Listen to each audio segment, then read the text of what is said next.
नमस्कार दोस्तों, मैं आज एक नई कहानी लेकर हाजिर हूँ। कहानी कैसी लगी कमेंट में जरूर राय दें। प्राचीन समय की बात है। एक समुद्र के किनारे एक गुरु अपना आश्रम बनाकर रहा करते थे। हजारों शिष्य उनसे ज्ञान ग्रहण करने के लिए दूर दूर से उनके पास आकर रहते थे। गुरु का ज्ञान देने का तरीका भी बहुत ही अनूठा था। शुरुआत में वो अपने शिष्यों को उपदेशों के माध्यम से ज्ञान देते थे।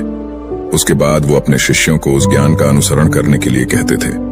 उस ज्ञान को अपने व्यवहारिक जीवन में उतारने को कहते थे। एक बार उस आश्रम में एक सम्राट अपने बेटे को लेकर पहुंचा। उस सम्राट ने उस गुरु से प्रार्थना की और कहा कि आप मेरे बेटे को अपने आश्रम में रहने दें और अपने तरीके से उसे ज्ञान दें। उसे इस आश्रम में बिल्कुल भी ऐसा नहीं लगना चाहिए कि वो किसी सम्राट का बेटा है। उसे बिल्कुल साधारण शिष्यों की तरह ही ज्ञान देने की कृपा करें। गुरु ने मुस्कुराते हुए कहा कि सम्राट ज्ञान इसी तरीके से लिया जा सकता है। अगर तुम अपने आप को दूसरों से महान समझोगे तो तुम ज्ञान ग्रहण नहीं कर पाओगे। अगर तुम्हें ज्ञान ग्रहण करना है तो तुम्हें दूसरों की तरह अपने आप को साधारण समझना होगा। यही ज्ञान ग्रहण करने की सबसे पहली सीढ़ी होती है। तुम निश्चिंत रहो, आज से तुम्हारे बेटे की जिम्मेदारी मेरे कंधों पर है। यह कहकर गुरु सम्राट के बेटे को अपने साथ लेकर समुद्र के किनारे टहलने के लिए निकल गए। आश्रम के बाकी सभी बच्चे उस सम्राट को देख रहे थे। सम्राट अपने बेटे को अपने रथ पर बिठाकर लाया था, जिससे सभी बच्चे समझ गए थे कि यह बच्चा सम्राट का बेटा है। इसी वजह से आश्रम के सभी बच्चे सम्राट के बेटे की तरफ आकर्षित हो गए थे। जब गुरु सम्राट के बेटे को लेकर समुद्र पर टहल रहे थे तो सम्राट का बेटा अचानक फूट फूट कर रोने लगा, क्योंकि अभी वो सिर्फ 12 वर्ष का था और 12 वर्ष की आयु में उसके पिता उसे अपने से दूर करके चले गए थे। ये सदमा वो बच्चा सहन नहीं कर पा रहा था। वो नहीं समझ पा रहा था कि उसके पिता उसकी भलाई के लिए उसे उस गुरु के पास करके गए हैं। उसे रोते हुए देखकर गुरु ने कहा कि बेटा, मैं तुम्हें चुप नहीं करूंगा। हो सकता है कि आज मैं तुम्हारे आंसू पोंछ दूं, लेकिन कल तुम फिर अपने आप को अकेला पाओगे। याद रखना, जीवन में इंसान अकेला आता है और अकेला ही जाता है। जितनी जल्दी जो इंसान इस बात को समझ लेता है वो उतनी जल्दी आत्मज्ञान के रास्ते पर निकल जाता है। गुरु ने अपनी बात आगे बढ़ाते हुए कहा कि जो इंसान अकेला रहना सीख लेता है वही खुद से प्यार कर पाता है, और जो खुद से प्यार करना जानता है वो किसी के भी जाने का अफसोस नहीं करता, क्योंकि वो खुद से ही प्यार करता है। धीरे धीरे तुम आश्रम के माहौल में ढल जाओगे। शुरुआत में तुम्हें समस्या आ सकती है, लेकिन कुछ दिनों के बाद तुम इसे आत्मसात कर लोगे। उसके बाद तुम्हें यही जगह बहुत अच्छी लगने लगेंगी। ये जगह तुम्हें अपने महल जैसी लगने लगेंगी। संध्या हो चली थी। समुद्र के दूसरे छोर पर सूरज छिपने लगा था और अपनी लालिमा पूरे आसमान में बिखेर रहा था। बहुत ही सुंदर दृश्य था और गुरु शिष्य को अपने साथ लेकर आश्रम में वापस लौट आए। उस शिष्य को भी सांत्वना मिली, क्योंकि गुरु की आंखों में एक अभूतपूर्व शांति झलक रही थी। और जब हम किसी एकांतवासी गुरु की आंखों में वो शांति देख लेते हैं तो हमारे हृदय से भी सारा भार हट जाता है। मन एकदम निर्मल हो जाता है। जब सम्राट का बेटा रात्रि का भोजन करने के लिए भोजन कक्ष में पहुंचा तो आसपास के सभी शिष्य उसके पास आने लगे। उन सभी को पता था कि यह सम्राट का बेटा है और अगर हम इससे दोस्ती कर लेते हैं तो उससे हमारा बहुत फायदा होने वाला है। यही सोचकर आश्रम के ज्यादातर शिष्यों ने उसे घेर लिया था। बस कुछ बच्चे जो अकेले रहने का महत्व समझते थे, जो दिखावे में विश्वास नहीं करते थे, वो उस सम्राट के बेटे के पास जाने की बजाय अपना पूरा ध्यान खाने पर लगा रहे थे और एकांत में बैठकर अपना भोजन कर रहे थे। कुछ दिनों के बाद सम्राट के बेटे की आश्रम के ज्यादातर बच्चों के साथ दोस्ती हो गई। अब वो आश्रम में उन बच्चों के साथ घूमता, उन्हीं के साथ अपना ज्यादातर समय बिताता। आखिरकार वह सम्राट का बेटा था, सुख सुविधाओं में पला हुआ था। आसपास बहुत से दास और दासियां होते थे। आसपास अपने मित्रों से घिरे होना, वही दिनचर्या उसने इस आश्रम में भी अपना ली थी। ऐसा नहीं था कि गुरु को यह सब पता नहीं था, पर गुरु उसे अलग तरीके से ध्यान देना चाहते थे। बच्चों को ज्ञान आप उपदेश देकर नहीं दे सकते, उन्हें साक्षात्कार कराना होता है। उसके बाद उन्हें वो बात समझ आती है जो आप समझाना चाहते हैं। गुरु को ये बात पता थी कि अगर मैं इसे बोलकर बताऊंगा तो ये कभी समझ नहीं पाएगा। मुझे ऐसे दिखाना होगा, इसे एहसास कराना होगा कि अकेले रहकर तुम अपनी शक्तियों को जान पाओगे। ये सीख देने के लिए गुरु एक दिन उस शिष्य को अपने साथ एक ऊंची चोटी पर ले गए। चोटी पर पहुंचकर गुरु ने उसे शिष्य से कहा कि अब तुम्हारा ज्ञान पूरा हो चुका है, बस एक आखिरी रात तुम्हें यहां पर बितानी होगी। उसके बाद अगले दिन शाम को मैं तुम्हारे राजमहल में तुमको पहुंचा दूंगा। वो बच्चा तो ये सुनकर बहुत खुश हो गया कि अब मैं वापस अपने राजमहल चला जाऊंगा। फिर से मेरे दास और दासियां, सारी भोग की वस्तु ये मेरे पास होंगी। उस शिष्य ने गुरु से पूछा कि गुरु जी, मुझे आज रात आप यहाँ चोटी पर क्यों रहने को कह रहे हैं? आखिर मुझे कौन सा आखिरी ज्ञान यहाँ से मिलेगा? गुरु ने मुस्कुराते हुए कहा कि यहाँ पर चट्टान के पीछे तुम्हें छिपकर बैठना होगा। यहाँ पर रोज रात को एक बाज आता है। बाज को देखना है, बहुत गौर से देखना है, हर गतिविधि देखनी है, और उस बाज को देखने के बाद अगले दिन अगर तुम उस बाज की खूबियां मुझे बता पाए तो मैं तुम्हें तुम्हारे राजमहल वापस भिजवा दूंगा। और हाँ, सुबह आने से पहले एक बात पर और ध्यान देना है। एक चरवाहा यहाँ पर अपनी बकरियों को चराने के लिए आता है। तुम्हें उन बकरियों की गतिविधियां भी देखनी है। याद रखना, बाज की गतिविधि रात को और बकरियों की गतिविधि सुबह। अगर तुम दोनों की गतिविधि ध्यान से देखकर मुझे बता पाए तो तुम इस आश्रम से हमेशा के लिए आजाद हो जाओगे। तुम्हारा ज्ञान पूरा हो जाएगा। मैं तुम्हारे पिता को कह दूंगा कि यह बच्चा हमारे आश्रम का सबसे ज्ञानी बच्चा है। यह कहकर गुरु अपने आश्रम में वापस लौट आए और वो बच्चा वहीं पर उस चट्टान के पीछे रुका हुआ उस बाज का इंतजार करने लगा। काफी वक्त बीत जाने के बाद वहां पर एक बाज अपने बच्चों के साथ पहुंचा।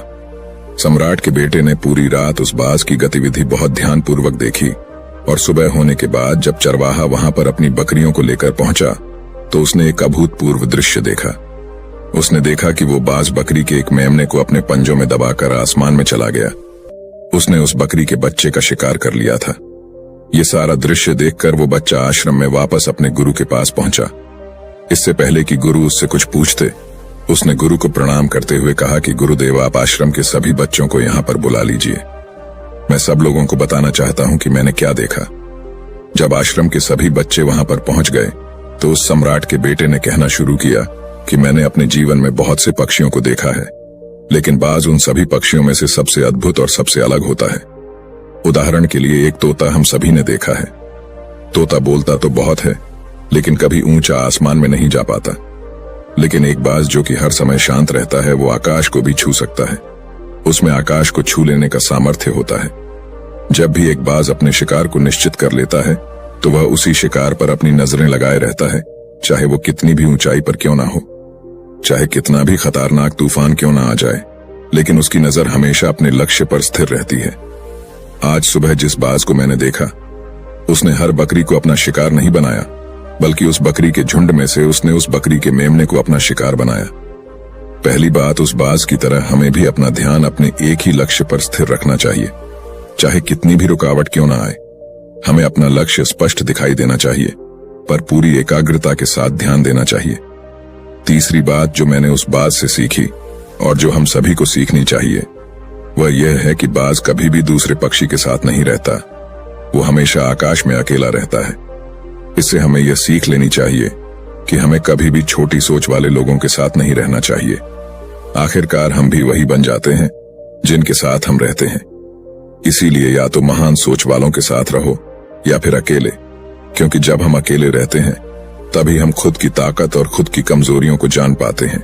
कमजोरियों को जानकर उनको दूर कर सकते हैं और अपनी ताकत को जानकर उसका सही इस्तेमाल कर सकते हैं। लेकिन वो तभी संभव होगा जब हम अकेले रहना सीखेंगे। चौथी सीख जो हमें एक बाज से लेनी चाहिए कि एक बाज हमेशा अपनी सीमाओं से ऊपर रहता है। जब तूफान आता है तो हर एक पक्षी अपने घोंसले की तरफ भागता है, खुद को छुपाने की जगह ढूंढता है, लेकिन बाज ऐसा कुछ भी नहीं करता।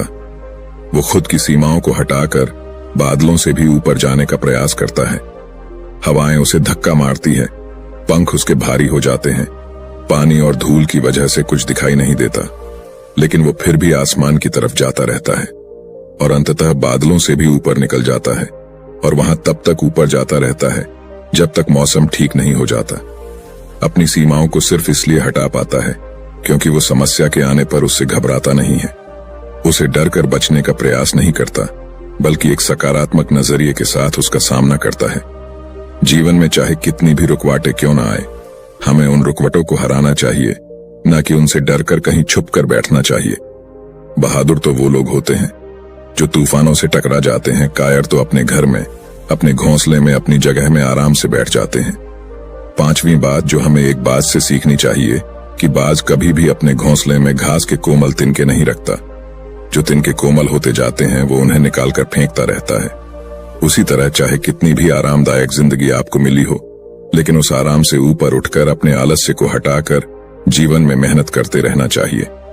जीवन में पसीना बहाना चाहिए, शारीरिक मेहनत करनी चाहिए। अपने घोंसले से कोमल तिनके उठाकर फेंक दो और आज ही अपने आलस्य को हटाकर निकलो। हर दिन अपने आप को चुनौतियां दो, हर दिन मुश्किलों का सामना करो, क्योंकि वही मुश्किलें तुम्हें मजबूत बनाएंगी। जंगल के राजा शेर को भी झुंड बनाकर शिकार करते हुए देखा जा सकता है, लेकिन बाज हमेशा अकेला शिकार करता है, क्योंकि वो जानता है कि झुंड में रहना हौसला तो देती है मगर साहस छीन लेती है। आदमी को हमेशा अकेले ही आगे जाना होता है। यही कारण होता है कि वो जल, थल और नभ सभी जगहों पर अपने शिकार का परचम लहरा सकता है। बाज की उम्र लगभग 70 साल की होती है, लेकिन 40 साल में ही उसका शरीर पुराना हो जाता है। नाखून उसके पैरों में धंसने लगते हैं, पंख उसके शरीर में चिपक जाते हैं, उसकी चोंच खराब हो जाती है, उसका शरीर भारी हो जाता है। ऐसी स्थिति में शिकार करना तो क्या, जीने की भी हालत नहीं रहती उसकी। ऐसे में उसके पास सिर्फ 2 विकल्प होते हैं। पहला, या तो वह खुद की इस अवस्था को स्वीकार कर लें और भूखा प्यासा मर जाए, किसी दूसरे जानवर का शिकार बन जाए, और दूसरा विकल्प यह होता है कि वो 6 महीने एक बहुत ही दर्दनाक प्रक्रिया से गुजरे और खुद को फिर से पहले जैसा मजबूत बना लें। लेकिन बाज दूसरा विकल्प चुनता है। इसके लिए वो खुद को एक बहुत ही ऊंचे चोटी पर ले जाता है, जहां वह पहले अपने सारे पंख खींच खींच कर निकालता है और फिर चट्टान पर पैर मार मार कर अपने पंजे कुतर देता है। उसके बाद उसी चट्टान पर अपनी चोंच को पटक पटक कर पुराना हिस्सा निकाल देता है और इस लहूलुहान अवस्था में खुद को दूसरे जानवरों से छुपाता फिरता है। अगले 6 महीने तक वो इसी दर्दनाक प्रक्रिया से गुजरता है और इंतजार करता है नए चोंच, नए पंखों का। तब फिर वो अपनी नई जिंदगी शुरू करता है और निकल जाता है अपने शिकार पर और अगले 30 सालों तक फिर से राज करता है। इसीलिए समय आने पर हमें भी अपनी पुरानी आदतों को त्यागना होता है और कुछ नया सीखना होता है। समय के साथ बदलना होता है, अपने आप को तैयार करना है, वरना हमारा भी शिकार हो सकता है, हम भी पीछे रह सकते हैं। इसके बाद सम्राट के बेटे ने बकरी की विशेषता बताते हुए कहा कि बकरी हमेशा झुंड में चलती है। उन्हें झुंड में एक साथ चलने से हिम्मत मिलती है, लेकिन जैसे ही उन पर शिकार होता है वैसे ही वो बकरियां तितर बितर हो जाती। उस पूरी बकरियों में से एक भी बकरी अपने साथी की मदद करने के लिए वापस नहीं लौटती। इससे हमें यह सीख मिलती है कि हमारे साथ कितने भी लोग हो, किसी पर भी यकीन नहीं करना। यकीन करना तो खुद पर करना, क्योंकि बुरा समय आने पर वो बकरी तितर बितर हो जाएगी, आपको पता ही नहीं चल पाएगा। गुरु को प्रणाम करते हुए सम्राट के बेटे ने अपने गुरु से कहा कि गुरुदेव, अगर मुझसे कोई सीख रह गई हो तो कृपया करके आप बताने की कृपा करें। गुरु ने सभी बच्चों को संबोधित करते हुए कहा कि ये सभी बातें जो अभी इस बच्चे ने बताई हैं सब सही है, लेकिन ये सारी खूबियां आप लोगों में तभी पैदा हो पाएगी जब आप अकेले रहने का अभ्यास करेंगे। आपने देखा होगा कि बाज कभी भी किसी दूसरे पक्षी के साथ नहीं रहता, ना ही किसी के साथ अपनी दोस्ती बनाता। वो आसमान में अकेला रहता है और अकेला रहने की वजह से वो अपनी ताकत और अपनी कमजोरियों को जान पाता है। इसके बाद गुरु ने अपनी बात खत्म करते हुए कहा कि मैं आज रात इस सम्राट के बेटे को इसके राजमहल में पहुंचाने के लिए जा रहा हूं, क्योंकि इसकी सीख यहां पर पूरी हो गई है। और यह कहकर गुरु उस सम्राट के बेटे को राजमहल की तरफ ले जाते हैं। तो दोस्तों, ये थी आज की कहानी।